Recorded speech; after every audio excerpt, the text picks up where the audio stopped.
Mais je vous remercie d'avoir pris sur votre poste de midi pour venir aujourd'hui et assister à la conférence de Christine Détré que nous avons le plaisir d'accueillir. Je vous rappelle que cette conférence, elle a lieu dans le cadre du festival Sciences et Manga qu'on organise, que la Bibliothèque universitaire organise maintenant depuis 5 ans. Je vous invite, si vous ne l'avez pas fait, à aussi vous rendre à la Bibliothèque universitaire de sciences, puisqu'on a une très belle exposition sur les mangas et sur le thème du genre dans le manga. Donc l'exposition, elle est visible jusqu'au 15 mars, donc vous avez encore quelques jours pour aller la voir. Donc aujourd'hui, Christine Détré, qui est spécialiste de lecture des adolescents et que vous connaissez peut-être déjà par ses publications, va nous parler de cet engouement, de cette fascination des adolescents, petits et grands, et même très très grands, puisque donc à la bibliothèque universitaire, on a un fonds manga extrêmement important et qui est très très utilisé. Donc Florence, qui est dans la salle et qui est en charge justement ce fonds, en achète toujours plus et ils font partie toujours, donc les mangas c'est vraiment sont dans le parade tout en haut, et donc ça fait c'est dans nos records de prêt. Donc les grands adolescents que sont nos étudiants sont toujours très très enthousiastes et les empruntent toujours. Donc c'est le pourquoi un petit peu de ce festival qu'on a lancé depuis 5 ans et qui a toujours beaucoup de succès. Donc, et on va se pencher aujourd'hui sur la question de savoir pourquoi cet intérêt qui fait que finalement ils s'intéressent plus finalement à cette forme de littérature qu'à d'autres, aux BD traditionnels qu'on avait dans nos bibliothèques, qui sont toujours empruntés, mais qui le sont moins en fait, et au détriment du manga. Donc peut-être qu'on aura quelques réponses aujourd'hui. Je laisse la parole à Christine Détré. Je vous remercie beaucoup. Donc en fait, je vais vous présenter effectivement une enquête que j'ai réalisée avec Olivier Vanet. Donc c'est vraiment une enquête collective, on était 2, et bon, si je suis moi ici aujourd'hui, il faut imaginer qui serait à côté. Et c'est une enquête qui a donné lieu à ce livre qui s'appelle Les mangados, lire des mangas à l'adolescence. Et c'est un livre qui est paru aux éditions de la bibliothèque publique, la BPI, Bibliothèque publique d'information. Et donc il y a une édition papier, mais surtout en fait elle est en train d'être relayée par une édition numérique. Donc si vous allez sur le site de la BPI, vous trouvez le livre en édition numérique disponible. Alors pourquoi en fait cette enquête? Donc en fait c'est venu de la conjonction de 2 intérêts. Premier intérêt, c'était celui d'Olivier Vanet, qui lui fait actuellement sa thèse donc en sociologie sur justement les jeunes adultes lecteurs de manga. Comment on peut expliquer que des adultes, des étudiants, des jeunes adultes qui déjà travaillent continuent à aimer lire le manga et lisent des mangas. Et puis, conjonction avec une autre demande qui était un appel à projet de la BPI, donc la Bibliothèque publique d'information, qui était un projet assez large sur les lecteurs de bande dessinée. Et nous, on avait répondu du coup sur cette particularité des adolescents lecteurs de manga. Alors pourquoi? Parce qu'on se rendait compte en regardant les chiffres d'édition que le manga c'est un secteur éditorial qui a absolument aucun problème. Alors même si les chiffres sont en légère baisse depuis quelques années, c'est quand même un secteur qui se porte très bien. Et ce qui nous intéressait aussi, c'était les réactions contrastées qui continuent à avoir lieu quand on parle de manga. Donc réactions contrastées aussi bien de la part des adultes, mais avec des différences selon qu'on est parent, et en plus, et on verra si on a le temps, sinon on pourra revenir dans les questions. Ça dépend parents de quel milieu social, parce qu'il y a des parents pour qui c'est très très bien que l'enfant lise un manga parce qu'au moins il lit, et plus vous allez dans les catégories favorisées, plus au contraire il peut y avoir des frictions entre lire un livre et lire un manga. Donc adultes, parents, bibliothécaires, professeurs, donc des réactions qui peuvent être très différentes, et aussi des réactions qui ont évolué en quelques années, donc en le temps même pas d'une génération, avec l'effroi devant ce qui était appelé des japaniaiseries. Il faut se souvenir quand même qu'il y avait une couverture de Télérama où on parlait des japaniaiseries, et au contraire une forme d'intérêt qui fait entrer les mangas dans les bibliothèques, dans les musées, etc. etc.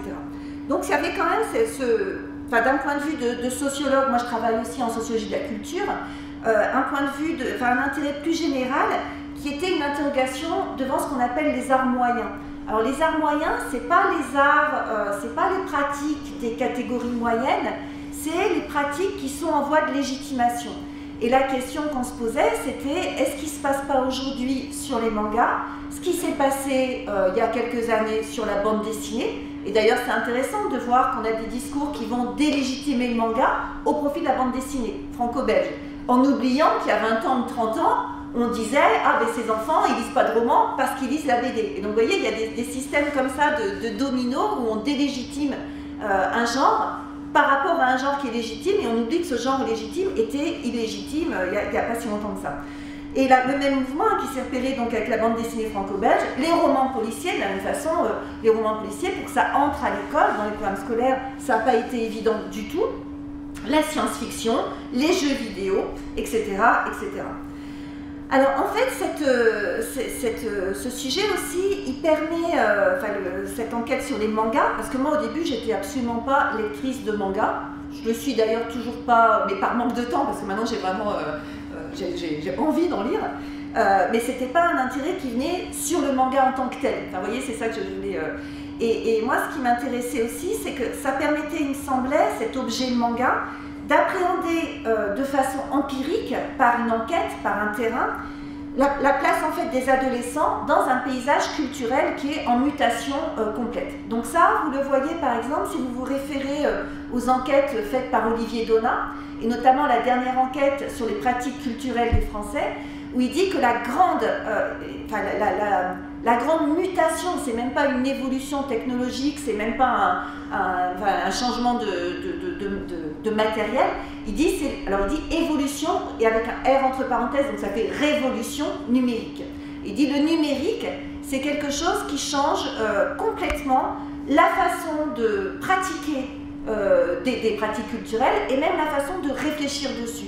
Parce que c'est pas juste un changement d'objet, il dit c'est même un changement une mutation entre les frontières qu'il pouvait y avoir entre un support et une activité. Avant, vous aviez un livre, vous lisiez. Une télévision, vous regardiez une émission. Un CD, vous écoutiez de la musique. Un appareil photo, vous faisiez des photos. Et ce que montre Olivier Donat, c'est qu'aujourd'hui, on est sur un paysage en totale mutation où toutes ces frontières-là deviennent poreuses. Vous avez, avec le numérique, vous pouvez faire de la photo, écouter de la musique, lire, et tout ça se mélange. Vous faites de la photo et en même temps vous retravaillez la photo, vous publiez des photos sur des réseaux, et donc vous voyez, tout ça se brouille. Et ce qui est très intéressant, c'est que ça pose vraiment des questions sur les pratiques culturelles des enfants, qui ont été quand même aussi un angle mort de la sociologie de la culture. Et notamment, je vais vous citer un livre de David Buckingham, qui est un sociologue anglais, et le livre s'appelle « La mort de l'enfance », point d'interrogation, c'est une citation. Donc il dit « La déploration de l'enfance perdue est l'une des plus populaires de la fin du XXe siècle. Il est vrai que l'enfance a toujours été au cœur des peurs, des désirs et des fantasmes des adultes. Ces dernières années, cependant, elle s'est vue investie d'un sentiment d'angoisse et de panique grandissant. Les certitudes traditionnelles sur la définition et le statut de l'enfance n'ont cessé de s'affaiblir, et il semble que nous ne comprenions plus ce qu'elle est. » Et donc, en fait, ce que veut dire David Buckingham, c'est qu'on est face aux pratiques culturelles des enfants et des adolescents, comme on a pu l'être en sociologie, en tout cas, il y a 20 ans ou 30 ans, face aux pratiques culturelles des classes populaires. C'est-à-dire une sorte de grand écart entre une sorte de peur. Ah, ces enfants, ils sont toujours sur les réseaux sociaux, ils lisent plus que des mangas, ils lisent plus de littérature classique, etc. Enfin, vous voyez, une sorte de panique. Et puis l'excès inverse qui serait de dire que tout ce que font les enfants est merveilleux. Ils écrivent un texto, c'est de la nouvelle poésie, ils font des super photos, enfin vous voyez, donc et c'est exactement ce que montraient deux sociologues qui s'appellent Claude Grignon et Jean-Claude Passeron dans Le savant impopulaire à propos des pratiques culturelles populaires. Ils disaient, le sociologue, face aux pratiques culturelles des classes populaires, il est toujours entre ces deux écueils-là, qui sont ou de dire les classes populaires n'ont aucune pratique culturelle, parce qu'ils vont moins au musée, ils vont moins, ils lisent moins, enfin, vous voyez, ils sont toujours moins par rapport, quand on raisonne en façon, en chiffres statistiques par rapport aux membres des classes favorisées, ou de dire au contraire, tout ce que fait quelqu'un, un membre des classes populaires, c'est de la culture. C'est du kitsch, c'est kitsch, ah c'est magnifique, c'est de la culture. Il fait une statuette en coquillage, ah c'est magnifique. Enfin, c'est les exemples qui sont donnés. Hein. Et donc c'est intéressant parce qu'il me semble qu'aujourd'hui, l'adulte, il n'est plus du tout dans un rapport de transmission verticale qui irait de ses pratiques aux pratiques de l'enfant. Et du coup, il y a une sorte de sentiment désemparé par rapport à ces pratiques-là que nous, adultes, on ne connaît pas. Et que nous, adultes sociologues, on connaît encore moins. Vous voyez, c'est tout le problème quand on fait des enquêtes, c'est comment on fait pour saisir des enquêtes par questionnaire quand on n'a pas idée de la pratique. Et quand vous regardez tout ce qui se fait avec le numérique, un adulte qui n'est pas de cette génération-là, c'est très difficile à attraper. Donc les mangas, c'était un peu pour moi aussi cette idée de savoir, d'aller demander aux enfants, aux ados, pourquoi eux, ils aiment tant en fait ce genre lectoral-là. Et de la même façon, sans aucun jugement de légitimité, sans aucune imposition de quoi que ce soit. Alors pour ça, en fait, on s'est inscrit dans la lignée d'une autre enquête dont je vais vous parler un tout petit peu juste d'un point de vue méthodologique, parce que je ne sais pas si vous avez tous fait des cursus de sociologie ou si vous avez eu des cours de socio de la culture, donc je ne sais pas, oui ou non non, alors du coup, je vais peut-être juste vous résumer, puis n'hésitez pas à poser, comme on n'est pas nombreux, hein, si vous voulez poser des questions, on peut rompre un peu l'exercice magistral de la conférence, il n'y a pas de souci. Et donc il y a une autre enquête qui est un peu la grande sœur de cette enquête-là, qui est une enquête qui avait été écrite par Éric Neveu et Annie Kolovald, qui s'appelle Lire le noir. Et Lire le noir, en 3 mots, c'est une enquête sur les lecteurs de romans policiers, mais cette fois-ci chez les adultes. Et Éric Neveu et Annie Kolovald, ils se positionnent par rapport à un grand débat qui est en sociologie, il y a un reproche qui est souvent fait aux sociologues, qui est que le sociologue, il se mettrait en surplomb. C'est-à-dire qu'il ferait des entretiens avec les individus, donc ou les lecteurs adultes de romans policiers, ou moi, les lecteurs ados de manga. Et puis en fait, il aurait la prétention de mieux savoir que les acteurs les raisons de leur choix ou de leur pratique. Ça, c'est un reproche qui est souvent fait à la sociologie qu'on dit critique, c'est la sociologie de Pierre Bourdieu, qui est de dire le sociologue il y a toute une part de sociologie qui s'élève contre ça. Et je trouve que Éric Neveu et Annie Kolovald, ils ont une réponse qui est pour moi un modèle et qu'on a essayé du coup, une méthode qu'on a essayé de reprendre dans cette enquête-là, qui est de dire les réponses des acteurs, elles sont valables. Il n'y en a pas une qui est moins valable que l'autre. Mais nous, en tant que sociologues, on amène une autre forme d'explication de ces pratiques-là. Et ça va être un peu ce que je vais essayer de vous montrer. C'est-à-dire, premier point, qu'est-ce qu'ils disent, ces enfants, ces ados? Qu'est-ce qu'ils nous disent quand on leur demande pourquoi tu lis des mangas? Et ces réponses-là, elles sont efficaces. Il n'y a pas à les rejeter en disant « Ah, ils ne se rendent pas compte que ceci, cela ». Mais cela dit, en tant que sociologue, nous, on amène aussi d'autres hypothèses en fait, d'explication en fait, de ces goûts et de ces pratiques.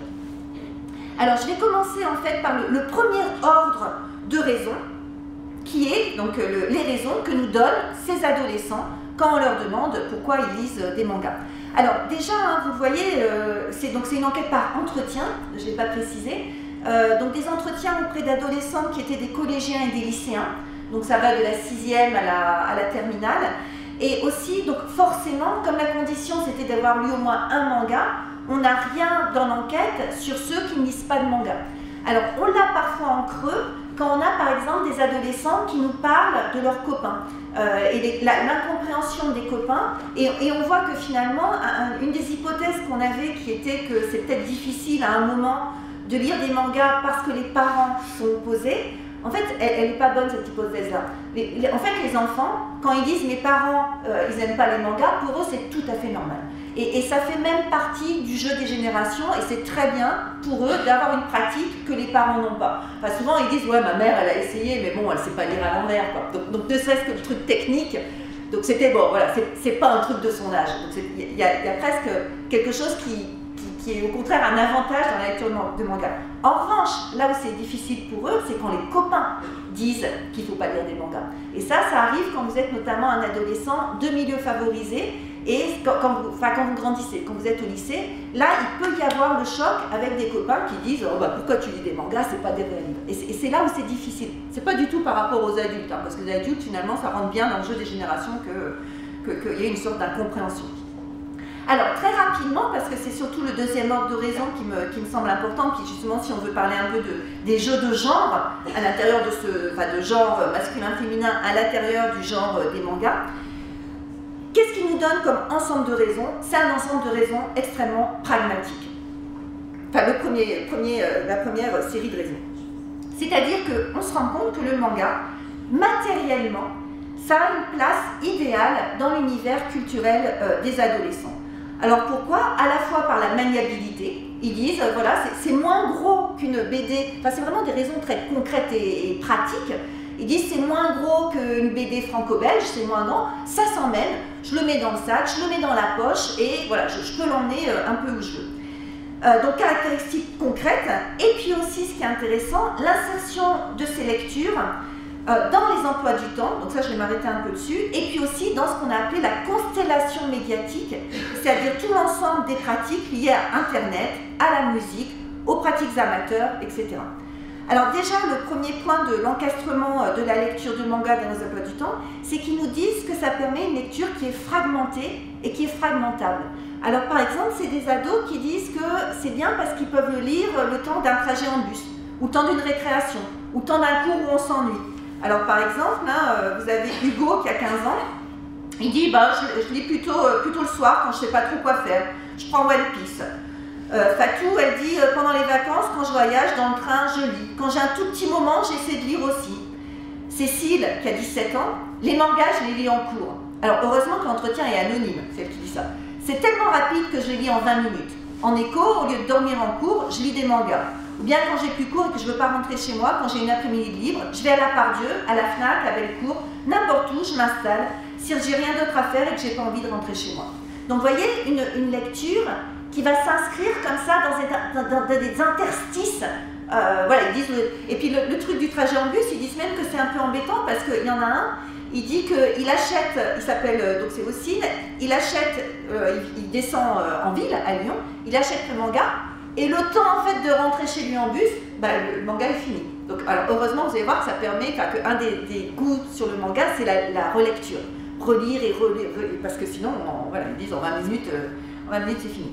Et ce qui permet en fait cette fragmentabilité, et du coup ce qui permet aussi la relecture, c'est justement la construction, l'organisation, les différents niveaux d'organisation du manga.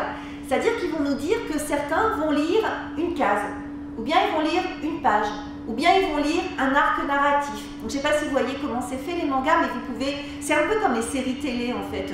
Il n'y a pas longtemps, il y a une étudiante qui s'appelle Muriel Mille qui a soutenu sa thèse sur Plus belle la vie, et elle montrait que ça marchait comme ça aussi, l'addiction à la série, comment elle marche, comment on accroche par des arcs narratifs. Vous avez un arc A, où ça va être une histoire pendant deux épisodes, et puis ça se mélange à un arc B qui vous conduit sur une semaine ou 2 semaines, et puis un arc C qui vous conduit sur un mois. Et du coup, vous êtes toujours pris par un arc ou un autre arc. Et les mangas, c'est pareil. Vous pouvez lire un volume, vous pouvez lire une partie du volume, et puis vous pouvez lire aussi la série. Et vous êtes comme ça permet à la fois une fragmentabilité de la lecture, et puis aussi ça vous accroche. Enfin, vous voyez, vous êtes comme ça accroché. Donc en fait, ça permet des séquences de lecture, et ils disent que parfois c'est une dizaine de minutes pour finir un volume, lors d'une première lecture impatiente, ou bien qu'on veut relire quelques pages, ou bien ce qu'ils font souvent, c'est des lectures marathon, ce qu'ils appellent une lecture marathon. C'est par exemple quand vous avez le 59e tome de Naruto qui va sortir, et ben il se passe 2 nuits où ils relisent les 58 tomes précédents. Voilà. Donc c'est ça pour eux les lectures marathon, c'est se dire, Et c'est la façon de préparer aussi, de tenir et de préparer une sorte de rite en fait autour de la publication du nouveau tome. Donc c'est ça en fait qui arrive beaucoup dans les entretiens, c'est l'idée qu'il y a une diversité de parcours possibles dans un volume de manga, et dit ce qui n'est pas le cas forcément dans un roman, et ça permet comme ça de s'ajuster aux contraintes temporelles des adolescents. Parce que bon, il ne faudrait pas penser que les adolescents, vous voyez que c'est un temps extrêmement libre. L'emploi du temps d'un adolescent, d'un lycéen, c'est quelque chose qui est extrêmement contraint en fait. Vous voyez, où il y a beaucoup de... voilà, c'est des emplois du temps compliqués. Alors bien évidemment, hein, vous avez aussi des...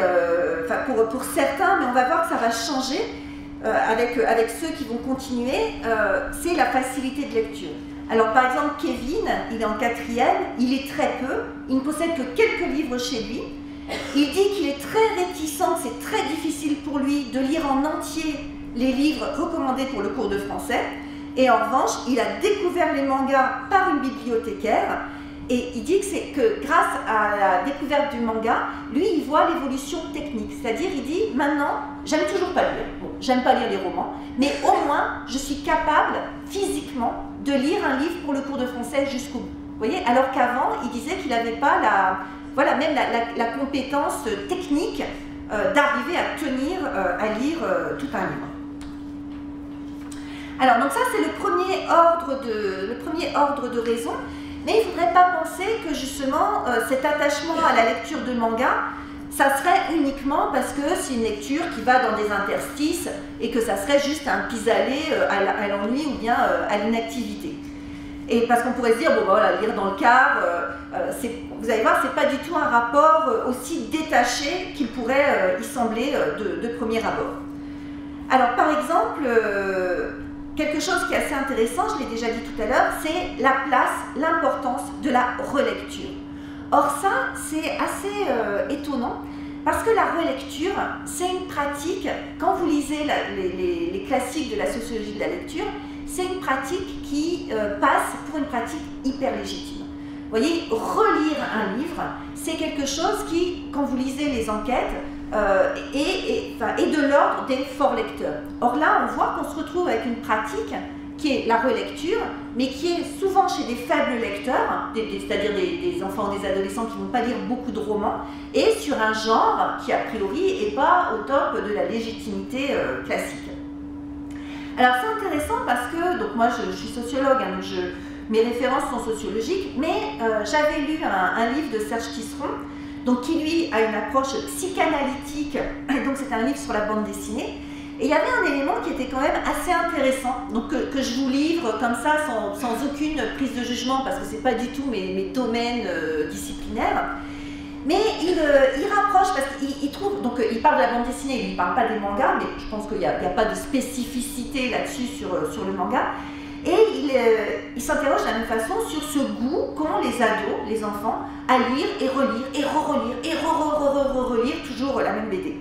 Et il rapproche ça en fait de l'anecdote citée par Freud, en fait, il y a sa fille qui part travailler et il garde le petit-fils, et puis il se rend compte que le petit-fils il joue toujours avec un yo-yo, une bobine. Et puis il lance la bobine, et il ramène la bobine, et il lance la bobine, et il ramène, et il dit c'est le fort da. Et Freud il dit, donc Serge Tisseron citant Freud, dit que là il y a une sorte de répétition en fait, par laquelle l'enfant se rassure sur le fait que la mère est partie. Alors, vous voyez, c'est une sorte de réassurance en fait par rapport à une peur, vous voyez, à un doute. Et Tisseron, il dit finalement, l'adolescent, à cet âge de la vie où tout bouge, enfin, vous voyez, le corps il bouge, on n'est pas sûr de rien, enfin, on ne sait pas si l'école ça va marcher, on ne sait pas trop ce qu'on va faire plus tard, etc. Et l'hypothèse de Tisseron, c'est est-ce que finalement la relecture, ça ne permettrait pas aussi ça? Enfin, vous voyez, une sorte de réassurance, de confort, enfin de confort de soi, de réconfort de soi. Alors, ce qui est intéressant, c'est qu'on l'a trouvé de façon sociologique. Par exemple, Octave, 17 ans, il parle de lui, et moi je me suis dit, il y a un peu ça quand même dans ce qu'il va dire, ce doute sur qui on est à cet âge-là. Il nous dit, moi de toute façon, il parle de ses lectures, et puis il dit, je suis pas trop, je sais plus où j'en suis, il dit « Je suis trop grand pour un enfant et trop petit pour un adulte ». Vous voyez, c'est exactement ça. 17 ans, on n'est plus un enfant, on n'est pas un adulte, et où on est. Donc effectivement, il y a vous voyez, cette force, en tout cas, cette importance très forte de la relecture. Alors par exemple, Laurent, 18 ans, qui dit quand je lis la première fois un manga, je le lis rapidement, parce que j'ai vraiment envie de savoir la suite. Puis après, je le relis plusieurs fois, pour regarder les petits détails que j'ai manqués, pour mieux comprendre l'histoire, des trucs comme ça. La première fois, je le lis rapidement, et après, je le relis pour choper vraiment tous les détails. Océane, qui a 14 ans, elle dit Sailor Moon, moi je l'ai lu au moins 8 fois. Alexandre, 17 ans, je suis désolée pour l'accent si je ne dis pas comme il faut, les D. Greyman, parce que quand même c'est ma série fétiche, je les ai relus plusieurs fois. Kader, 18 ans, et là c'est intéressant parce que c'est transversal, quel que soit le milieu social. Vous voyez, Alexandre, ses parents, ils sont professeurs des écoles. Kader, dont je vais vous parler là maintenant, son père, il est peintre industriel et sa mère au foyer. Des fois, si j'ai aimé tout le tome, je vais relire tout le tome. Si c'est un petit passage, je vais relire que le passage ou je relis toute la série. Léo, 15 ans, père, cadre commercial, mère bibliothécaire. Quand j'ai rien à faire chez moi, je recommence la série à zéro et je relis tout. Voilà, ça, et il dit, ça m'occupe tout mon temps libre. Donc vous voyez cette force quand même, à 15 ans, à 16 ans, 17 ans, 18 ans, de lire, relire, re-relire 15 fois la même série. Alors, ce qui est aussi le deuxième point qui arrive beaucoup dans leurs propos, je l'ai dit tout à l'heure, c'est quand je parlais des frontières qui se brouillent, c'est que justement, le manga, il permet de traverser ces frontières qui pourraient être sinon très figées. Alors c'est par exemple l'encastrement dans la culture numérique, par exemple les liens les frontières très floues entre manga écrit et dessin animé. Alors eux ils ne vont pas dire dessin animé, ils vont dire anime. Et je pense que c'est aussi une façon pour un ado, vous voyez, si quand vous avez 16 ans vous dites ouais je regarde des dessins animés, si vous dites je regarde des animes, tout de suite, voilà. Donc je pense qu'aussi il y a le vocabulaire qui permet aussi de continuer à dire qu'on regarde des dessins animés. Alors ce qui est intéressant, c'est que souvent, en fait, ils nous disent, les ados, un peu comme Monsieur Jourdain qui faisait de la prose sans le savoir, ils nous disent qu'ils se sont rendus compte plus tard que quand ils étaient petits, ils regardaient des mangas à la télé. Vous voyez, ils disaient, ah ben on regardait Pokémon, mais à l'époque, on ne savait pas que c'était des mangas. Donc, vous voyez, ils reconstruisent aussi une généalogie de mangas. Et les liens continuent avec l'adolescence, puisque donc les animes, eux ils disent des animes, sont disponibles sur des chaînes télévisées, sur ordinateur, en téléchargement, en streaming, etc. Donc ça participe aussi de l'approvisionnement, que vous connaissez tous, quoi, en musique, en film, etc., qui passe par le numérique et qui passe pas par la contrainte. Ça aussi c'est très fort en pratique culturelle en général, cette idée que les adolescents ne sont plus liés aux contraintes ils sont plus liés au programme télé, par exemple. Voilà. Et il y a cette idée que je peux regarder une série quand je veux, et ce qui pose des gros problèmes pour les interdictions. Par exemple, Dominique Pasquier, donc, qui était venue faire la conférence la semaine dernière, je ne sais pas si elle en a parlé, mais dans son livre La tyrannie de la majorité, Culture lycéenne, la tyrannie de la majorité, elle explique, elle donne le cas d'une mère qui veut interdire à son enfant de regarder je ne sais plus quoi, et la mère, elle part avec les câbles de la télé. Aujourd'hui, si vous voulez interdire quelque chose à votre ado, l'ado, dès qu'il a un téléphone, une tablette, un machin, un truc, l'interdiction, vous voyez, donc voilà, tout ça montre que les frontières sont beaucoup plus floues. Donc ils continuent à regarder des dessins animés et ils vont faire plein de rapports, là aussi une pratique qui est quand même assez légitime, qui s'applique sur un corpus qui a priori l'est moins, qui est une forme d'intertextualité. C'est-à-dire que dans les propos, ils comparent, parce que vous avez des dessins animés qui sont le calque parfait des mangas, mais la plupart des dessins animés, c'est pas la même chose que le manga. Et notamment One Piece, vous avez une histoire qui se déroule sur le manga, et puis une autre histoire qui se déroule, ça a le même titre, mais c'est deux histoires différentes. Donc ça, en fait, ils vont nous parler beaucoup de cet intérêt-là. Et la seule différence qu'on peut voir, c'est dans les milieux les plus favorisés socialement, là, il y a un rejet du dessin animé, il y a un rejet des animes. Donc, vous voyez, mais qui correspond aussi à un rejet par les parents de la télé. Enfin, vous voyez, c'est les milieux favorisés, c'est le seul, la télé, c'est le seul objet culturel qu'on trouve moins. Vous voyez, on va trouver plus de de radio, plus d'appareils pour écouter la musique, plus d'ordinateurs. La télé, c'est le seul objet, plus de livres, c'est le seul objet que vous trouvez moins dans les milieux favorisés que dans les milieux plus populaires. Où là, au contraire, on a plusieurs postes de télé. Et puis bon, ce qui est intéressant aussi pour certains, c'est que regarder l'anime, ça peut permettre justement de garder le lien avec une série dont on arrête d'acheter des tomes, notamment parce qu'il faut choisir. Parce que les mangas, je ne sais pas si vous en achetez, mais ça coûte cher. Et quand vous voulez suivre plusieurs séries, à un moment, c'est pas possible. Donc ils ont plein de systèmes de stratégies, donc notamment, je reviendrai un peu dessus après, mais dans des groupes de copains. Mais regarder l'anime à la télé, ça peut être une façon de continuer à suivre une série, ou parce que vous ne pouvez plus le faire parce que c'est trop coûteux, ou parce que c'est trop coûteux en temps, ou parce que la série vous l'aimez un peu moins quand même, donc voilà, il y a comme ça des calculs en fait. Par exemple, Célia, elle dit d'abord je l'ai lu, et puis quand j'ai arrêté de la lire, elle parle de Naruto, je l'ai lu, et puis quand j'ai arrêté de la lire, je l'ai regardé, pour au moins garder un petit peu le fil. Elle a presque une sorte de sentimentalité, de continuer à garder un fil avec une série qu'elle regardait quand elle était plus jeune. Par exemple, de la même façon, Ladji, qui a 18 ans, il est en terminale pro, son père est électricien et sa mère au foyer. Bleach, j'ai commencé à lire le début. Et puis à la fin, j'ai regardé en anime, parce qu'on m'avait dit que les combats, ils étaient beaucoup plus spectaculaires à regarder plutôt qu'à les lire. Là, récemment, il y a un ami qui m'a parlé de One Piece. Il m'a dit que c'est vraiment abusé comme série, qu'il faut que je regarde. Mais bon, il m'a dit qu'il y avait 375 épisodes. Donc je crois que je vais commencer à les lire, parce que sinon, pour les regarder, j'en ai pour une année entière. Donc vous voyez, voilà, il y a comme ça des passages entre l'un ou l'autre. Alors je vous disais culture numérique.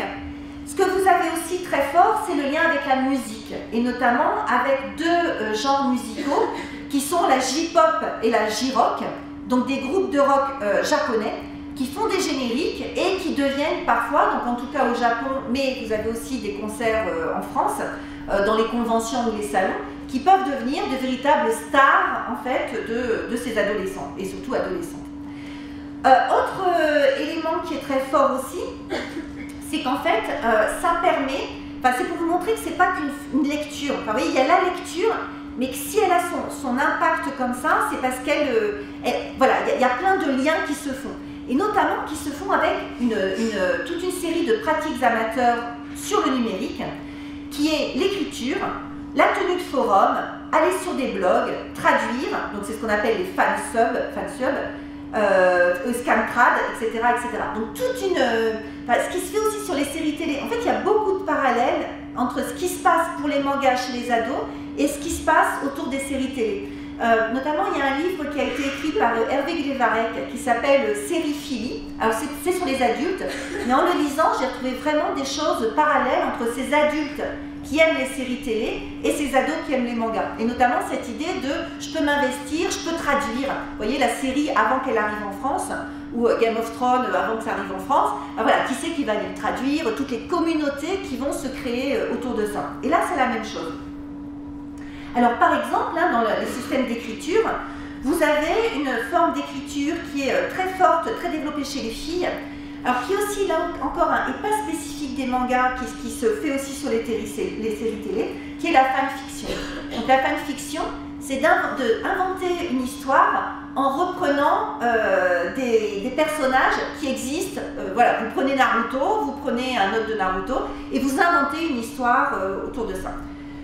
Donc ça c'est voilà, très bien plus fréquent chez les filles, comme finalement l'écriture de façon traditionnelle était plus fréquente. Vous voyez, tenir un journal intime, écrire des poèmes, écrire des romans, écrire des nouvelles, c'est plus fréquent quand on regarde les pratiques culturelles traditionnelles chez les filles que chez les garçons. Alors par exemple, Cécile, elle dit que lire des fanfictions, ça a été son dada pendant des années, et elle dit parce que certaines histoires sont vraiment bien écrites, c'est comme des romans en fait. Et certaines sont vraiment très bien faites, donc je les ai lues parce qu'il y avait une réelle histoire. Il avait créé un monde à part, c'était pas l'univers du manga, il avait juste repris les personnages, il avait recréé son univers à lui, et j'ai trouvé ça intéressant, c'était vraiment très bien écrit. Donc vous voyez comment ça fait des sortes je sais pas comment dire, de continuité, de continuité autour du manga. Et les garçons, eux, alors chez les filles aussi, une autre activité qu'il peut y avoir, qu'il y a très peu chez les garçons, et là on va pouvoir en parler aussi au niveau qu'est-ce que c'est qu'un adolescent et qu'est-ce que c'est qu'être une adolescente, un garçon et une fille, c'est en fait le cosplay. Donc c'est le fait d'aller dans des salons, dans des conventions et de se déguiser, de faire son costume.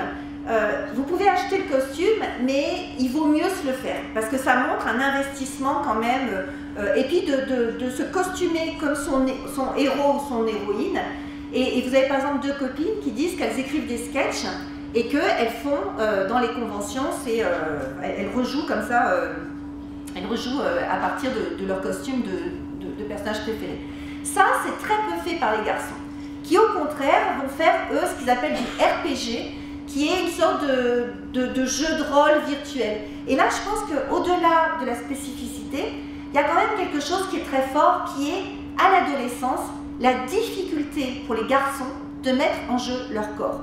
Alors ça peut paraître comme ça, mais moi je trouve que ça se relie beaucoup avec une enquête qui a été faite par Catherine Monod sur les petites filles. Alors c'est pas les ados de fin collège, les ados les petites jeunes filles en fait, on pourrait dire de fin primaire. Vous voyez, CM2, 6e.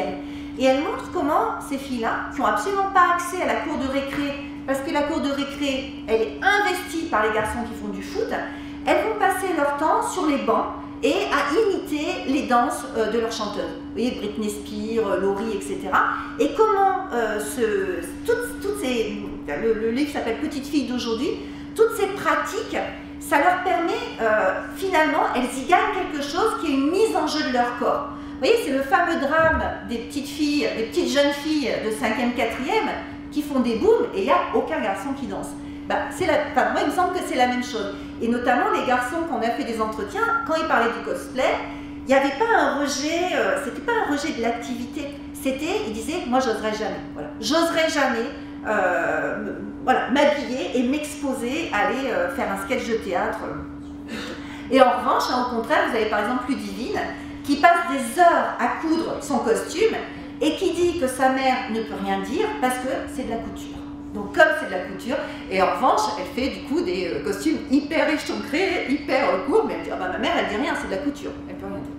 Donc voilà, comment c'est intéressant, toutes les négociations justement pour l'échancrure d'un corsage, la longueur d'une jupe, etc. Alors ce qui est aussi très fort à cet âge-là, c'est le fait que le manga, puis après je passerai aux autres explications qu'on peut donner parce que ça file, ça s'inscrit totalement, parfaitement dans un point essentiel à cet âge-là qui est la sociabilité. C'est-à-dire le manga, il permet, et parfois même un ado, il va être obligé de lire des mangas pour pouvoir discuter avec ses copains. Donc c'est dans les deux sens. Vous voyez, vous avez des ados qui, par le manga, le manga c'est quelque chose qu'on va prêter, qu'on va donc notamment parce que ça coûte cher, donc ils vont se répartir les séries à acheter, et ils disent aussi que c'est le ferment de discussion entre le groupe de copains. Alors par exemple, dès qu'on en récupère un, on le lit. Et ensuite on demande aux copains si ça intéresse. On dit, je viens de récupérer le dernier Full Metal Alchemist, ou la suite de la série que je suis en train de faire. Je vais le récupérer, donc si ça t'intéresse, je peux te le prêter, je te le ramène demain. Ou bien, je l'ai là dans le sac parce que je viens de le récupérer de quelqu'un à qui je l'avais déjà emprunté. Quand j'en ai un, j'essaye de le lire le plus rapidement possible, histoire de le faire passer aux autres. Et tout le monde fait pareil. Vu que les autres font la même chose pour nous les passer, pour me les passer, pour le passer à d'autres, on essaie de le lire vite fait, et ensuite, je le reprends, je le relis, une fois que je l'ai à nouveau récupéré. Donc vous voyez, il y a vraiment cette idée de ferment de sociabilité, d'objets qui circulent comme ça. Et puis, on parle des hypothèses aussi. Alors là, je vous dis juste un petit extrait. Donc on lui dit, vous en parlez souvent de One Piece ou des mangas?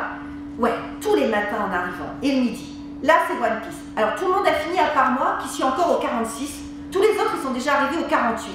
Donc il faut qu'ils attendent qu'il y ait un nouveau tome qui sort. Donc en ce moment, ils ne parlent plus trop de One Piece. Ils parlent plutôt de Bleach, de Fairy Tail, toutes les autres séries qu'ils lisent. On parle des personnages, on raconte les bêtises qu'on a vues dedans. Et puis on fait des hypothèses. Donc vous voyez, qu'est-ce qui va se passer? J'aimerais bien qu'il se passe ceci, j'aimerais bien qu'il se passe cela. Donc on voit bien comment, vous voyez, le manga, ça permet finalement de se fédérer, enfin que le groupe se fédère. Alors il ne faut pas non plus penser que c'est toute la classe. Dans une classe, ça va être un groupe de 5-6 copains. Ce n'est pas toute la classe qui va parler du manga. Mais en tout cas, un groupe de 5-6 copains qui va se fédérer comme ça autour d'intérêts et de lecture commune. Et je le disais tout à l'heure, hein, c'est du coup aussi une contrainte, et ça vous le retrouvez aussi bien chez Catherine Monod, dont j'ai parlé tout à l'heure, que chez Dominique Pasquier. Elle montre en fait qu'il ne faut pas avoir une vision non plus complètement enchantée de ces sociabilités amicales adolescentes, et que c'est aussi un poids très fort. Alors par exemple, hein, on a Catherine Monod qui dit qu'il y a des enfants qui vont regarder des émissions autant par goût que par nécessité sociale. Dominique Pasquier l'avait montré aussi avec Hélène et les garçons. Il y a vraiment des enjeux très forts d'intégration au groupe des pairs. Et elle dit, tout téléspectateur doit anticiper un marché des interactions, seul devant son poste. Il sait déjà que ce qu'il regarde à la télévision, il sait que ce qu'il regarde à la télévision, ce qu'il en dira, va contribuer à l'inscrire dans certains groupes sociaux ou au contraire à l'exclure de certains autres. Et le manga, c'est pareil. Alors, vous voyez, l'enfant qui lit l'ado qui lit un manga, en le lisant, il sait déjà. Enfin voilà, il y a ça il y a la sociabilité qui est à la fois à l'origine et aussi en amont et en aval de cette lecture-là.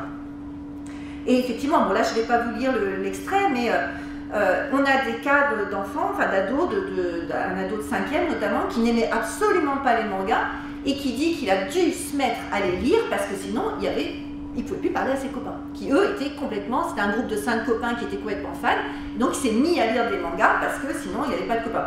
Et côté inverse, un enfant qui était tout seul, qui arrive dans une classe, pas de copains, et parce qu'il sort un manga de son sac, voilà, il noue des amitiés. Donc c'est dans les deux sens, hein, vous voyez, il y a la version positive et la version négative.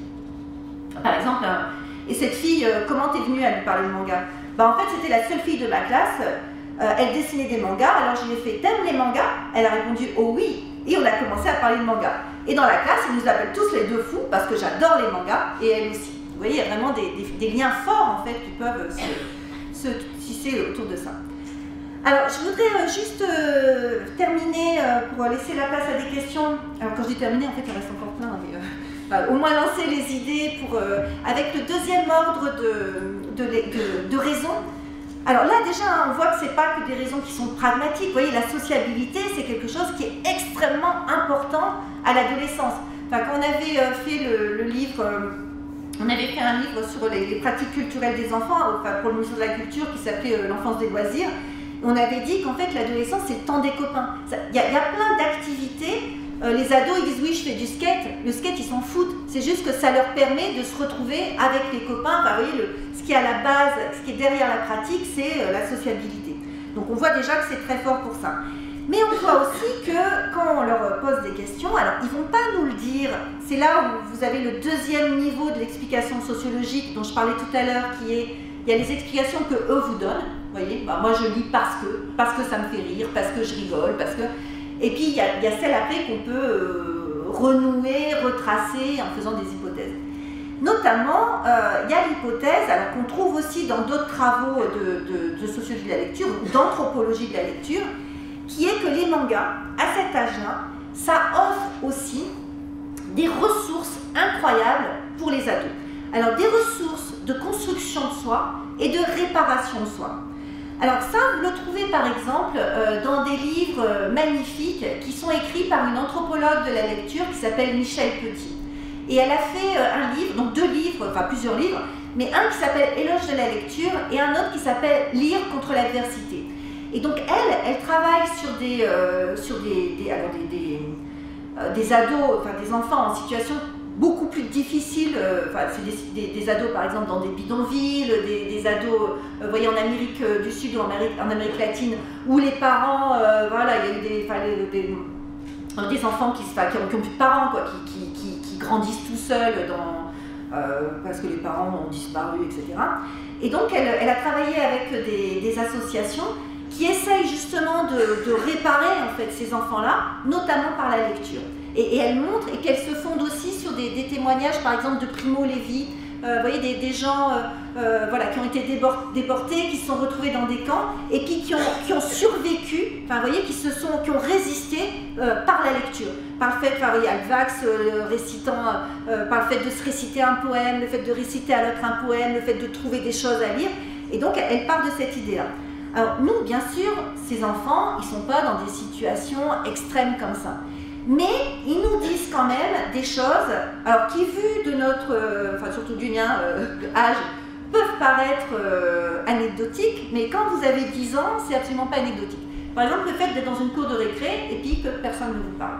D'être dans une classe et d'être complètement ostracisé. Enfin, vous n'avez pas de copains.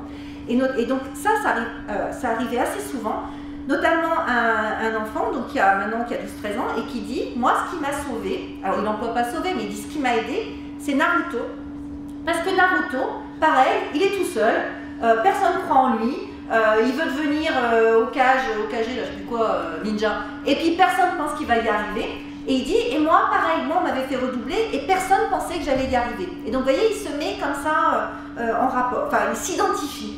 Et de la même façon, une autre petite fille qui dit, donc elle s'identifie à, je ne sais plus le nom du personnage, une fille qui a des cheveux bleus et tout le monde se moque d'elle parce qu'elle a des cheveux de couleur, enfin je ne sais plus quoi. Et elle dit que ça l'a aidée parce qu'elle-même était, voilà, elle était, se sentait enfin, de la même façon mise de côté dans la cour de récré. Alors moi, ce qui m'a intéressée, c'est qu'il se passe en ce moment, notamment en études littéraires, un mouvement, alors ou en études littéraires ou en philosophie, un mouvement de revalorisation de ce qu'on appelle la lecture ordinaire. C'est-à-dire que pendant très longtemps, notamment en littérature, vous aviez l'idée qu'un corpus, vous aviez une association entre un corpus de lecture, des lecteurs et une façon de lire. Donc vous aviez par exemple la littérature classique, qui est lue par des gens de milieux favorisés et qui va induire une forme de lecture savante. Et au contraire, par exemple des romans sentimentaux à l'eau de rose, qui seraient lus par des femmes de milieux populaires et qui induiraient une lecture complètement passive, complètement soumise en fait à l'intrigue. Et en littérature, il y a eu, depuis ces dernières années, notamment un essai qui a été écrit par Marielle Massé, qui s'appelle « Façon de lire, façon de vivre ». Et en philosophie, les travaux de Sandra Logier, de Jacques Bouvresse, ou bien de Cora, dans la sphère anglophone de Cora Diamond, qui essayent de réfléchir là-dessus en disant la littérature classique, c'est aussi un réservoir d'identification et c'est un réservoir de construction de soi parce qu'on s'identifie. Donc c'est de dire, sur la littérature classique, on n'a pas qu'une lecture, alors ce qui en sociologie paraît évident, parce qu'en sociologie, ça fait juste 30 ans qu'on dit la même chose. Donc en littérature, bon, ils s'en rendent compte maintenant, ce qui est déjà pas mal. Mais vous voyez, c'est l'idée que par la lecture, on va enrichir sa vie, on va l'esthétiser, on va l'améliorer, parce qu'on va s'identifier et qu'on va y trouver des ressources. Que voilà, si vous lisez Madame Bovary, vous pouvez le lire en allant chercher les métaphores, tous ces trucs-là, des figures de style. Mais vous pouvez aussi le lire en vous disant, bah tiens, moi, qu'est-ce que j'aurais fait si j'avais été à sa place? Mais moi, je pense que... Voilà, donc ça, c'est ce qui arrive en ce moment en littérature. Par exemple, en philosophie, c'est l'idée que la littérature permet des expériences philosophiques à la Platon. Vous voyez, Platon, tout le principe de Socrate, c'est de dire qu'est-ce qu'on ferait si, enfin, vous voyez, imaginez que vous avez un anneau d'invisibilité, vous donnez l'anneau d'invisibilité à un juste, à un injuste. Bon, l'injuste, on se dit, il va aller cambrioler parce qu'il va être invisible, mais le juste, qu'est-ce qu'il ferait? Et vous voyez, c'est ça les exercices philosophiques. Et Jacques Bouvresse, il dit, la littérature, ça permet la même chose. Ça permet de se dire, qu'est-ce que je ferais si. Mais en fait, ces auteurs-là, en fait, ils ne font qu'une moitié du chemin. C'est-à-dire qu'ils montrent que la littérature classique permet ça, mais ils ne vont pas aller transférer ça sur la lecture ordinaire. Et là, je vais vous donner un exemple, justement, de ce que permet le manga. C'est par exemple des enfants, des ados, qui vont lire donc Death Note, et qui vont avoir une interprétation qui est totalement philosophique de Death Note. Donc c'est des enfants, des ados qui ont 14-15 ans, et ils ont toute une réflexion en fait sur le bien et le mal. Donc Death Note, c'est un manga où l'ado, le personnage en fait, trouve un cahier abandonné par un dieu, et il se rend compte que quand il écrit un nom sur le cahier, la personne dont il a écrit le nom meurt. Et donc, grande question des ados, c'est est-ce qu'on peut se servir de ça pour faire la justice, ou est-ce que, oui, parce que du coup il va écrire le nom des assassins, des criminels pas retrouvés par la police, et paf, il meurt. Mais alors la question c'est, vous pouvez faire ça ou bien vous êtes obligé? C'est bien ou c'est mal de faire ça? Est-ce que c'est bien de tuer les criminels ou est-ce qu'il faut s'en remettre plutôt à la justice officielle? Donc on a vraiment envoyé des situations de réflexion, d'expérience mentale extrêmement fortes données par les mangas. Et puis le dernier point en fait que je voulais aborder, c'est justement comment aussi le manga, et puis après je laisse du temps pour les questions, comment le manga va permettre de construire son genre. C'est-à-dire va permettre en fait de se construire comme fille et garçon, mais pas fille et garçon de n'importe où, parce qu'on n'est jamais fille et garçon de n'importe où, on est toujours fille de tel ou tel milieu social et garçon de tel ou tel milieu social, et vous allez voir comment, à travers l'œuvre des mangas, ça permet ça aussi. Alors vous savez, hein, le manga c'est quelque chose qui est très segmenté d'un point de vue éditorial. En gros, vous avez les shonen, c'est pour les garçons, et les shoujo, c'est pour les filles. Et ça, ils le disent d'emblée, il y a ce codage-là dans les têtes très fort. Alors parfois ils disent pas shoujo shonen, hein, mais ils disent, il y a les mangas d'aventure, c'est pour les garçons, il y a les mangas d'amour, c'est pour les filles. Donc même s'ils ne connaissent pas la catégorie, ils vont dire ça comme ça. Ce qui est intéressant, c'est que quand vous faites des entretiens, très vite, on voit que c'est absolument pas si simple que ça, et heureusement. Alors notamment, vous allez avoir des appropriations qui vont être complètement transgressives, mais vous allez voir que tout n'est pas équivalent. Alors ce qui va être permis, c'est par exemple en fait des filles. Alors je vais commencer par les garçons. Les garçons, ils vont dire, nous on lit des shonen. Et on se rend compte que certains vont lire des shoujo, mais ils vont toujours trouver des excuses. Donc c'est par exemple de dire qu'ils étaient en vacances avec la petite sœur ou la petite cousine, qu'il n'y avait que des shoujo et que donc ils étaient bien obligés de lire des shoujo. Ou bien c'est de dire qu'ils sont en cours, ils s'ennuient, ils sont à côté d'une fille, bah, elle n'a que des shoujo, quoi. Donc bon, bah, bien obligé de lire des shoujo. Ou l'autre chose, les variations, ça va être dans l'appropriation, de dire les shonen, je les achète, les shoujo, je vais les regarder, mais je vais les regarder sur internet. Vous voyez, donc le rapport à l'objet n'est pas le même. Ou alors, autre stratégie, c'est de dire, c'est un shoujo, mais c'est classé en shoujo par erreur. Alors, notamment, c'est Fruit Basket, où ils vont dire, ah non, mais c'est un shoujo, mais en fait, ça devrait être un shonen, parce que c'est de l'aventure, en tout cas, c'est ce qu'ils disent, hein, c'est les propos qu'ils nous ont dit. Ou bien l'autre élément, ça va être de dire, moi je le lis, mais c'est parce qu'il y a beaucoup d'humour. Ou bien c'est de dire, parce que c'est mieux dessiné. Donc vous voyez, c'est aller trouver des excuses pour aller lire un genre qui est, parce qu'on est un garçon, qui est interdit. Et juste un petit exemple, donc c'est aussi dont je vais parler tout à l'heure. Alors c'est lui qui n'avait pas de copains, et puis qui, enfin voilà, par Naruto, par le manga, il se fait une bande de copains. Et il arrive en cours de récré et il était super content parce qu'il avait enfin trouvé une série que les autres n'avaient pas eue. Sauf que c'était Fruit Basket. Et il dit, en fait je suis arrivée avec Fruit Basket et là ils m'ont dit, ah tu lis un manga de nana. Voilà. Et donc c'était fini. Enfin, pour lui ça, et ça vous montre, si on réfléchit en termes de genre, donc là masculin-féminin, la difficulté pour un garçon de transgresser la masculinité hégémonique et obligée. Alors, ce qui est intéressant, c'est que du côté des filles, on va avoir, donc vous voyez, un garçon, en gros, quel que soit, si je résume, quel que soit votre milieu social, vous êtes un garçon de milieu populaire ou vous êtes un garçon de milieu favorisé, vous devez lire des mangas où il y a de l'action, de l'aventure, de la violence, etc. Et quand vous grandissez, le garçon de milieu favorisé, il va plutôt aller vers des mangas psychologiques, où il va dire non mais moi c'est bon la testostérone, et donc c'est Death Note notamment, où ils disent, ou même physiquement le héros de Death Note c'est pas du tout les gros muscles, etc. C'est un personnage qui est déjà ingandé, et ils le disent, ils disent qu'ils aiment, ils disent c'est le corps de celui qui reste toujours derrière l'ordi, donc c'est eux en fait, vous voyez qu'on est de mieux favorisés, enfin voilà. Et donc voilà, et ceux qui sont mieux populaires, quand ils grandissent et qui continuent à lire des mangas, eux ils vont aller vers les mangas extrêmement, beaucoup plus violents. Il y en a un qui dit, ouais, alors je sais plus quel titre, il dit ça se découpe dans tous les sens, c'est génial. Donc vous voyez, il y a... Mais le socle commun, c'est quand même cette obligation pour les deux d'aller, c'est comme si un garçon mieux favorisé, il pouvait aller vers du psychologique, mais s'il a affirmé son socle de virilité au collège, vous voyez, il est obligé de passer par là quand même. Quand vous êtes une fille, c'est pas du tout la même chose.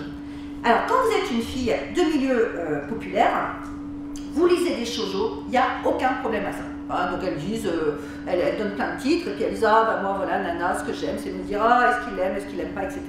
Quand vous êtes une fille de milieu favorisé, le repoussoir, c'est justement ces lectures de filles-là. Et donc là, vous voyez, en fait, quand vous êtes une fille de milieu favorisé, vous allez adopter les lectures des garçons pour ne pas avoir les lectures de filles. Et là, ce que ça montre, vous voyez, c'est comment le stéréotype du féminin, il est dévalorisé par rapport au stéréotype du masculin, même dans la tête des filles. Enfin, vous voyez du coup ce que ça veut dire sur la place dans la hiérarchie du masculin et du féminin. Alors c'est par exemple Alexandra. Donc son père est chorégraphe et sa mère tient l'opéra d'une grande ville de province. Et donc Alexandra, elle s'inquiète des problèmes de dos causés par les gros seins des filles des mangas. Et elle dit, en fait, elle rejette la niaiserie des shoujo. Et on voit comment il y a une sorte de contamination à dire c'est des personnages qui sont niais, c'est de l'eau de rose, et finalement c'est la lectrice qui est comme ça. Vous voyez, il y a une contamination. Si je lis des shoujo avec des personnages à l'eau de rose et des personnages niais, moi aussi je vais devenir comme ça. Et du coup, elles vont mettre en place les mêmes stratégies que les garçons finalement pour justifier d'en lire quand même. Donc c'est de dire oui, mais en fait c'est pas d'histoire d'amour, c'est de la bitlit. Enfin vous voyez, il y a des mangas avec des vampires, donc là du coup on peut rattraper un petit peu par là. Et puis j'ai juste arrêté avec un tout dernier exemple qui montre un genre, qui montre la subtilité des appropriations et qui montre la difficulté de se construire comme garçon, comme fille à cet âge-là. Enfin, vous voyez, si je suis une fille de mieux favorisée, je ne peux pas avoir les mêmes goûts. Il vaut mieux que j'ai les goûts d'un garçon mieux favorisé qu'une fille de mieux populaire. Alors que si je suis un garçon, il vaut mieux avoir les goûts d'un garçon que les goûts d'une fille. Donc vous voyez comment tout ce mélange, hein, l'identité genrée et l'identité sociale, et ce qui se passe autour du yaoi. Alors le yaoi, c'est un genre écrit par des femmes pour des femmes et qui met en scène des histoires homosexuelles entre hommes. Et ça, ce qui est intéressant, c'est que c'est le tabou ultime pour les garçons.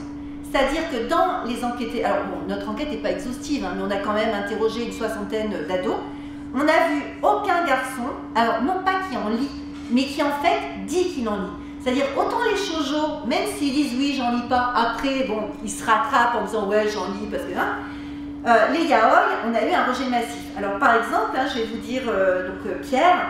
Alors Pierre, c'est quelqu'un qui se situait de façon expert. Alors lui, il lisait, parce que ça aussi c'est une excuse qui est souvent amenée pour ceux qui lisent les shoujo, c'est de dire moi je suis un expert en manga, donc il faut que j'ai tout lu. Donc ce qu'il va faire, qu'il lise des shoujo, enfin, parce qu'ils doivent avoir tout lu. Et là, yaoi, blocage total. Alors il dit l'ami d'une amie à moi lit des mangas pour gays. Donc déjà, vous voyez, dire que le yaoi c'est un manga pour gay, déjà il y a un glissement. Non. Donc l'ami d'une amie à moi lit des mangas pour gays. Voilà. Ça, c'est le style de manga que je ne lis pas. Ça s'appelle des yaoi. Y-A-O-I. Et c'est quoi comme histoire? Je sais pas. J'ai même pas cherché à savoir. J'ai même jamais ouvert. Pourquoi? Parce que ça ne me plaît pas. Mais comment tu sais que ça te plaît pas si tu les as pas vus? Parce que je suis tombée une fois dessus, donc déjà, parce que je suis tombée une fois dessus et ça m'a pas plu. Mais ça m'a vraiment pas plu. C'était vraiment... Pourquoi? Bah, je sais pas, c'est comme ça, c'est moi. Mais parce que c'est quoi qui te plaît pas? C'est l'histoire. Là, il doit me dire celui qui pose la question. Parce que c'est quoi? C'est l'histoire? C'est les dessins? Non, c'est l'histoire. C'est l'histoire. Puis les dessins étaient vraiment mal faits. Encore si les dessins avaient été bien faits, j'aurais peut-être lu. Mais les dessins étaient vraiment mal faits. L'histoire était vraiment nulle. Limite, ça aurait été un gars avec une fille, j'aurais aussi supprimé. C'est un gars qui se retrouvait dans un... Donc il l'a pas lu, hein. C'est un gars qui se retrouvait dans un lycée pour garçons. Et il rencontre un gars. Et après, je sais plus. Après, j'ai pas lu parce qu'il n'était pas amoureux encore. Mais bon, en tout cas, ça m'a pas plu dès le départ. Voilà. Et ça, c'est quelque chose qu'on retrouve chez tous les garçons. C'est-à-dire que le rejet absolu de ce genre-là. Qu'est-ce que ça nous dit? Ça nous dit, en fait, la force dans les cours. Donc là, c'est juste un extrait par-ci par-là. Puis je vais parler aussi d'Ossine, à qui on lui dit « Ah, tu lis un manga de nana. » Et après, il y a eu aussi « Tu lis un manga de tapette. » Donc vous voyez ce que ça révèle ça? Enfin, ce que ça révèle, c'est aussi la force très forte, enfin, l'importance de l'homophobie dans les cours de récré des collèges. Vous voyez, il ne faut surtout pas dire qu'on lit du yaoi, parce qu'il y aurait le soupçon, si vous lisez du yaoi, que vous soyez vous-même, en fait, homosexuel. Alors que les filles de milieux favorisés, au contraire, elles vont en lire. Et donc elles en lisent, elles créent des blogs, il y a tout un réseau de sociabilité sur le net, elles écrivent des fanfictions, alors c'est extrêmement drôle parce qu'elles écrivent des fanfictions où elles prennent Naruto et un autre personnage, je ne sais plus le nom, voilà, et donc elles prennent les deux personnages et puis en fait elles mettent Naruto, la croix et puis, je ne sais plus là, Sasuke, comment il s'appelle ? Sasuke, voilà. Et puis elles imaginent des histoires de yaoi entre eux deux. Et quand vous lisez les textes, c'est extrêmement explicite et c'est assez chaud. Donc il y a toute une... Enfin voilà, il y a ce truc assez incongru au début. On se dit, tiens, comment ça se fait que ce sont ces filles-là qui vont aller là-dedans? Et puis en fait, finalement, il y a plusieurs hypothèses. Alors, elles en parlent pas beaucoup. Hein. Qu'elles en parlent, on voit qu'il y a quand même... c'est pas évident. Mais il y avait une revue qui avait fait un dossier spécial qui s'appelait « Pourquoi les filles lisent-elles des yaoi ?» Alors, c'est pas toutes les filles, encore une fois. Enfin, nous, en tout cas, dans celles qu'on a vues, c'est des filles de milieux favorisés. Et les réponses, en fait, sont diverses. Donc, je vous donne les réponses qu'elles donnaient. Puis, il y en a une qu'on a trouvée quand même dans les entretiens. Donc, première réponse, assez psy, mais bon, ça peut être intéressant. Il y a l'idée que les filles trouveraient dans ces personnages masculins, qui sont le plus souvent androgynes, parce que vous regardez, elles le disent hein, d'ailleurs, vous regardez les personnages masculins des yaoi, ils sont très fins, ils ont des longs cheveux, c'est un peu le Albator que moi j'avais quand j'étais petite et qu'il y avait les dessins animés, où Albator, ça aurait pu être une fille, enfin il avait ses longs cheveux, il avait son corps très fin. Donc une des hypothèses, ça serait qu'elle trouverait dans ces personnages masculins androgynes une alternative aux personnages féminins beaucoup trop bimbo en fait des shoujo. Et que finalement pour une fille ado, ça serait moins difficile d'aller s'identifier à un personnage comme ça qu'à une fille effectivement qui a des gros seins, qui a la taille super sanglée, qui est voilà, et que ça serait moins violent au niveau de l'identification. Donc ça leur permettrait aussi de s'identifier et moi je pense aussi de lire des histoires d'amour finalement sans la stigmatisation du shoujo. Et ça c'est quelque chose qu'on a trouvé dans les entretiens, c'est-à-dire elles insistent sur le fait que bon, c'est pas si sexuel que ça. Bah, vous voyez que finalement ce qu'elles y lisent c'est des histoires d'amour et on peut se dire ça peut même être finalement des initiations aussi à l'amour, à la sexualité qu'elles vont aller trouver dans ce genre-là parce que du coup il n'y a pas la stigmatisation qu'il y aurait à aller lire un shoujo. Voilà, donc je vais m'arrêter là, hein, juste avec une petite conclusion qui montre que finalement, hein, donc j'ai été un peu vite, hein, sans doute, j'ai lancé beaucoup de trucs sans développer tout, mais on voit que lire des mangas, finalement, on comprend que ça puisse marcher si fort. Alors encore une fois, c'est pas du tout chez tous les ados, mais chez les ados en tout cas qui développent un goût pour les mangas, parce qu'à la fois ça permet de s'inscrire dans la sociabilité qui est extrêmement forte à cet âge-là, donc aussi bien par l'objet que par les discussions. Ça permet aussi d'apprendre son genre, d'en éprouver aussi les troubles et les brouillages, c'est-à-dire à la fois la difficulté des garçons pour qui la masculinité, ça doit associer bravoure et intelligence, selon les milieux sociaux où vous êtes.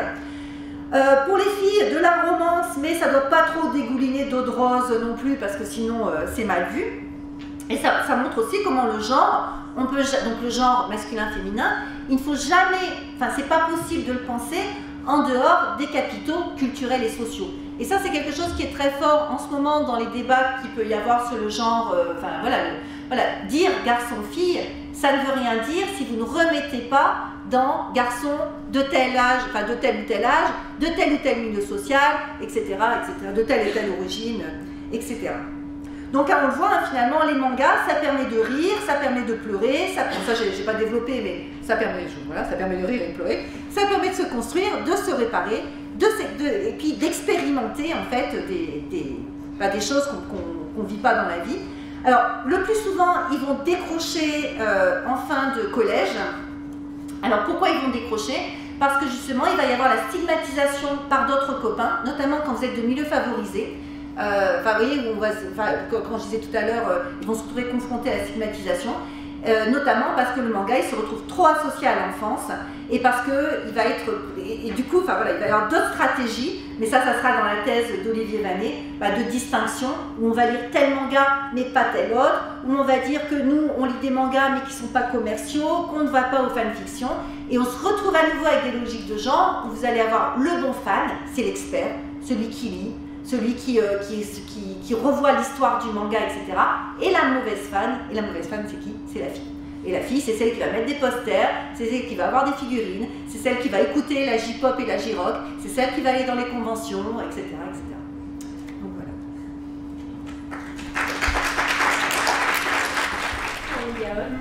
Les filles qui liseraient davantage Yayoi par rapport au shoujo, est-ce que vous avez pensé au fait que c'est parce que c'est des thèmes, il y a beaucoup plus de sexualité, ce qui mettrait une légitimité plus forte puisque c'est un manga beaucoup plus mature? Je sais pas, ça permet aussi une initiation à la sexualité, et le fait que ce soit deux garçons, c'est pas... voilà, donc il y a à la fois le fait, sans doute, comme je disais tout à l'heure, ça enlève la stigmatisation de la romance, parce que du coup, c'est quand même un peu sulfureux, mais je pense qu'il y a aussi tout simplement, voilà, qu'est-ce qui se passe, quoi? Qu'est-ce qui se passe avec ces corps, avec... Pour elles, est-ce que c'est légitime pour leur compère? Alors les filles, oui, mais... côté des parents et des garçons eux-mêmes, est-ce qu'ils trouvent ça plus légitime qu'une fille lit du Yayoi que du shoujo? Alors ça, je sais pas. Parce que quand on a interrogé une des jeunes filles, c'était à la médiathèque de Vénissieux. Parce que quand on fait des entretiens, ce qui est difficile après, c'est de sortir de son milieu. Donc en gros, des ados de milieu, des enfants de profs, on en trouve plein, mais c'est plus difficile. Et donc on était allé à la médiathèque de Vénissieux et il y avait une jeune fille donc, qui lisait des... Mais elle parlait tout bas parce qu'il y avait son père qui passait.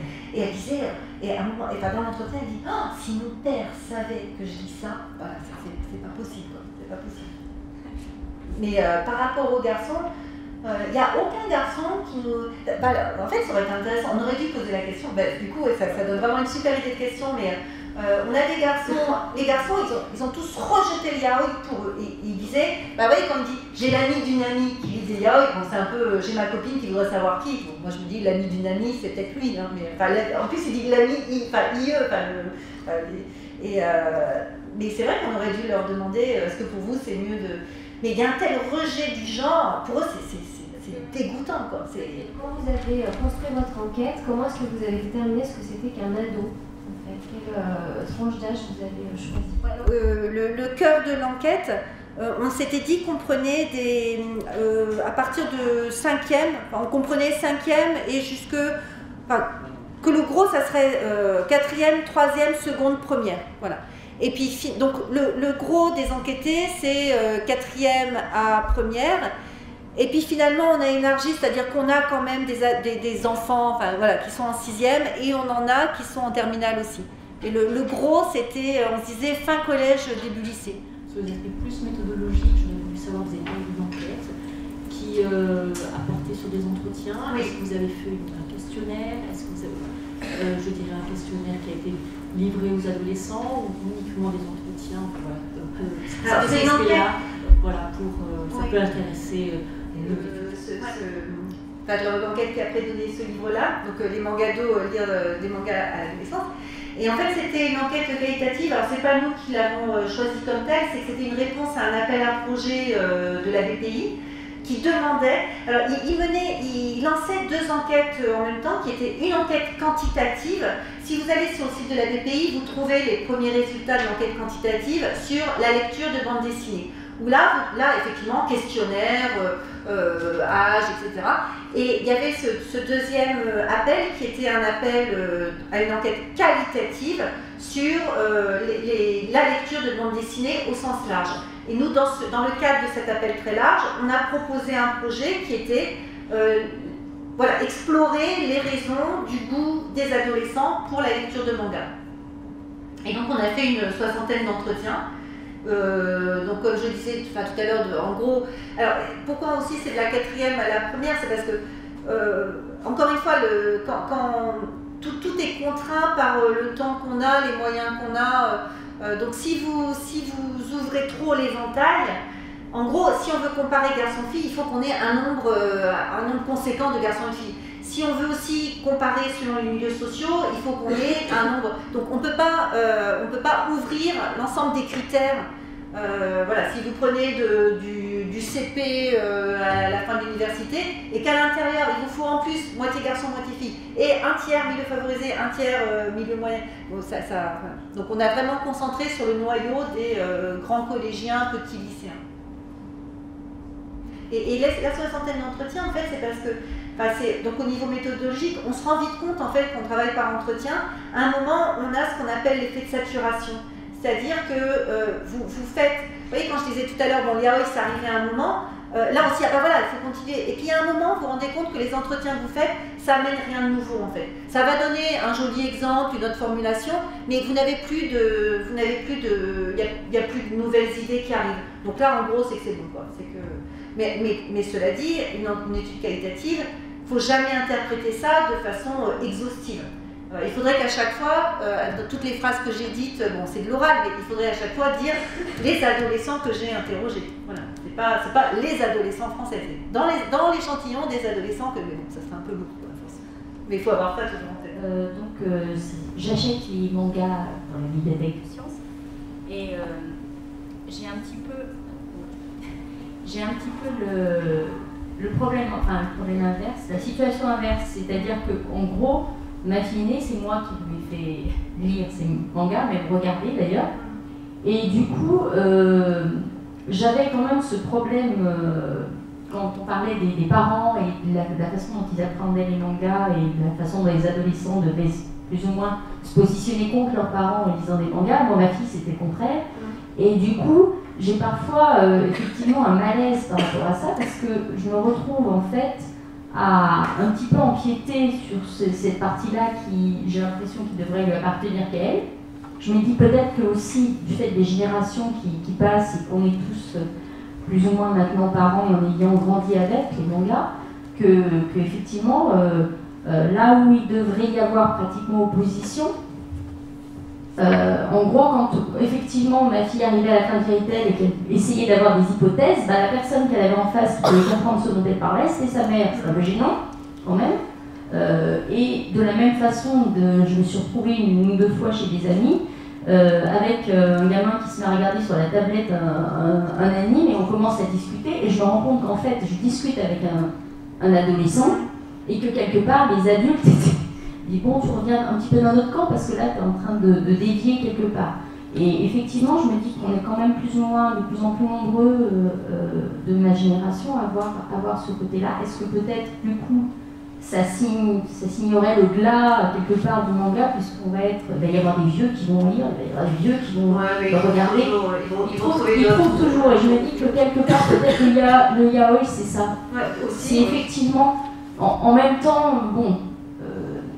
Effectivement, des fois, quand je lis les mangas, je me dis, mais si les parents savaient ce que lisent leurs enfants. Mais par exemple, du yaoi, vous en conseilleriez à votre fille? Non. Voilà, il y a toujours des frontières où c'est leur univers. Quoi. Il y a le blocage, et effectivement, je me dis aussi des fois, bon, est-ce que ça, je devrais. Alors, je n'ai pas de problème parce que j'ai des adultes, mais je pense qu'effectivement, les bibliothécaires, les documentalistes dans les collèges ont ce problème-là parce qu'ils ont des mineurs. Et effectivement, dans le manga, c'est un peu complexe des fois de se dire « Oups, je suis peut-être en train de mettre le pied dans quelque chose là d'un petit peu... » On a effectivement, et je pense qu'il y a beaucoup même dans le programmateur télé ou ce genre de choses, ils programment certains animes et ils ne savent pas ce qu'il y a dedans. J'ai des raisons du gros blocage qu'il y avait eu sur les mangas au début. C'était Dorothée dans Récréa 2 qui avait acheté des programmes entiers et où c'est passé, mais sans se dire que les mangas, c'est pas un truc pour... Enfin, tout n'est pas pour enfants. Et que les mangas au Japon, il y a des mangas pour adultes. Et donc, elle a vu... sa société de production, ils ont vu le manga, ils ont balancé le machin en se disant c'est des dessins animés. Et il paraît qu'il y a eu des trucs, des parents qui sont tombés sur des choses... voilà, et que ça a été un des éléments... où il y a eu toute cette... le manga au début, il y a 20 ans, il faut se souvenir des discours qu'il y avait quand même. Que c'était des choses... Moi j'avais pas le droit de regarder des mangas, par exemple. Candy, Goldorak, sans le cocaïne, interdit. Donc il y avait vraiment une illégitimité très forte quand même. Et c'est vrai que même maintenant, pour les personnes qui... Mais de la même façon qu'il y a bien entendu pour la BD ou pour les dessins animés, c'est effectivement c'est pour les enfants. Et là, du coup, on se retrouve avec quelque chose comme par exemple Black Butler, qui est dans l'expo d'ailleurs, où vous avez quand même une histoire entre un adolescent qui a 12 ans, qui s'habille un peu étrangement, et qui a des relations avec son majordome qui est un démoniaque, mais quand même qui est un adulte, qui sont particulières, quand même, et qui pour autant est diffusée à des heures publiques. Je pense que quand vous avez travaillé dessus, vous pouvez m'éclairer sur le sujet, la différence entre la bande dessinée et le manga exactement. Alors bon, il faudrait...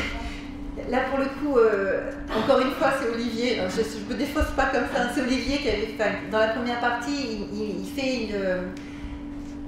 Il montre, alors moi je vais me tromper, mais il montre les diverses définitions du mot manga. Alors il y a l'idée que, ne serait-ce que l'origine de production, mais sauf que maintenant vous avez aussi des mangas qui sont créés qui sont faits en France. Donc au début, manga, c'est quand même l'idée que ça vient... voilà, il y avait l'opposition manga venant du Japon et puis bande dessinée franco-belge. Mais maintenant vous avez des mangas qui sont faits en France. Donc je sais pas. C'est pas que je sais pas, voilà, il faudrait... il explique qu'il y a même eu des distinctions entre... peut-être que du coup vous pouvez... Alors le manga ça vient du Japon déjà à la base, alors c'est ça la principale différence. Le sens de lecture, gauche à droite si je ne me trompe pas, et le fait que ce soit en petit format, droite à gauche, désolé. Petit format, en blanc et noir principalement. Et ça vient déjà, le premier manga, ça a été fait, je ne me rappellerai pas du siècle, mais ça vient de siècle bien.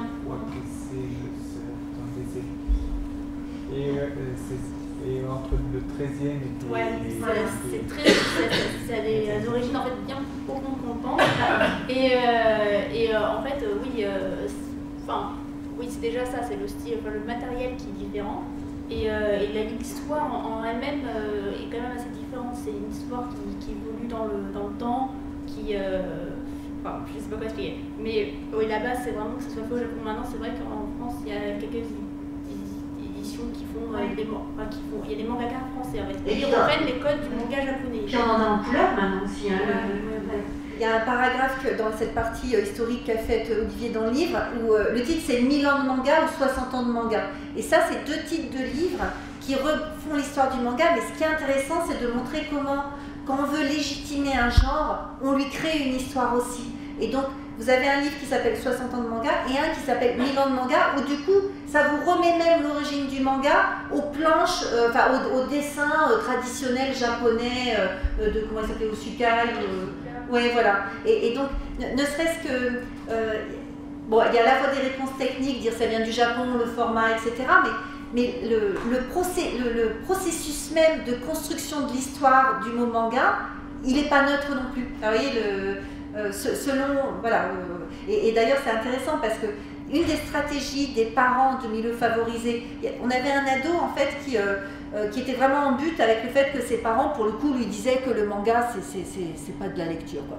Et donc, la stratégie des parents, c'était de lui faire lire, comment il s'appelle, Murakami. C'était d'aller chercher les races. Il disait, ah, t'aimes le manga, lisant du vrai. Donc, du manga, mais un roman. Et c'est vrai qu'il y a des choses communes. Ou bien il lui avait offert un livre sur justement ce dessinateur-là, Usukai, en disant voilà, ça c'est du vrai manga. Et après il lui a acheté du manga français d'auteur. Et c'était pas du tout ce qu'il voulait. Enfin, vous voyez, c'était Octave là, tout à l'heure de 17 ans. Mais voilà, ne serait-ce que cette... voilà, la construction de la généalogie, elle fait partie du mouvement de légitimité du genre en fait. Aller se retrouver des ancêtres, quoi. C'est pas la même chose de dire que... parce qu'en fait, il y a deux traditions. Il y a le manga, c'est aussi donc où vous trouvez les ancêtres, les dessinateurs japonais de l'ère, je sais plus quoi là, il y a 1000 ans, où vous trouvez l'autre ancêtre qui est donné, c'est comme les comics aux États-Unis, mais c'était des productions qui étaient dans des journaux et ça faisait 4-5 cases en fait. Et vous aviez une spécialité très forte qui était, et c'est là où on voit que le manga c'est pas un truc d'enfant spécifiquement, vous aviez dans la segmentation de la presse, quand vous avez encore aujourd'hui un journal, un périodique pour les employés, il y a un manga, par exemple, ce que j'ai lu c'est que le fameux manga, comment ça s'appelle, Quartier lointain, celui qui passe pour le manga d'auteur en France, au Japon, c'est pas du tout un manga d'auteur, c'est un manga qui était publié dans les périodiques destinés aux employés. Donc vous voyez, dans les transferts, c'est intéressant aussi comment les légitimités bougent. Donc en fait, il y a deux histoires, quoi. Où vous prenez l'histoire très classique, le dessin, etc., ou vous prenez l'histoire des petites BD dans les magazines. Différence. C'est la différence de sortie des mangas. Les mangas, c'est à peu près toutes les semaines. Ça varie selon les auteurs, après c'est un mois. Alors que les BD, ça met bien plus longtemps, c'est 1 an, une BD par an. C'est bien plus long. Et c'est pour ça que aussi les séries en manga sont souvent beaucoup plus longues. Des questionnaires à la fin des magazines au Japon. Et donc la série peut s'arrêter, voilà, si les lecteurs disent que c'est fini, quoi. C'est pour ça que je trouve que c'est assez proche des séries télé finalement, dans le système de production, où la série, voilà, ça peut, à sa saison, elle peut s'arrêter, quoi, si ça marche pas. Bien, merci pour cette conférence et pour les nombreuses questions qu'elle a suscitées.